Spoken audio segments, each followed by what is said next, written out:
Assalamualaikum, saya Umar. Saya sekarang ada dekat Menara Public Gold Kuala Lumpur. Tempat saya adalah ATM machine Public Gold. So dekat mesin ni saya nak beli emas tanpa manusia.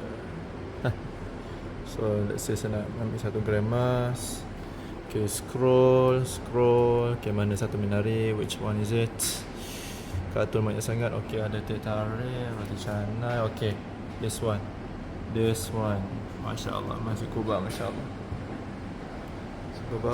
Okay, ini memang cantik. Masih kubah.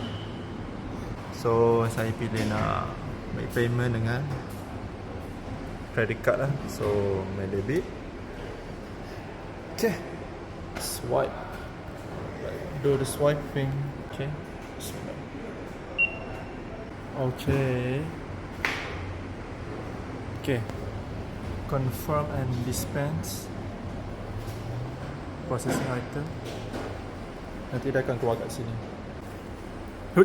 Wow, menyala. Wow. Menarik. Subhanallah. Kita ada Public Gold. Ni apa ni? Jom kita tengok dalam ni ada apa. Okay, sama tak? Okay, sama tak barang kita dengan apa yang ditunjukkan. Okay, ni Public Gold. Kita buka. Wow. Okay,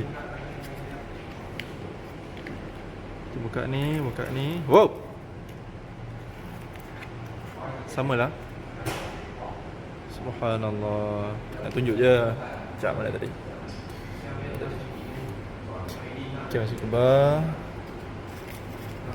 Ni cantik lah. Sama. Okay, ni saya terbalikkan. Saya keluarkan. Wish. Ubah. Baca tu berapa emas tu. 1 gram emas. Okay, terima kasih menonton sampai habis.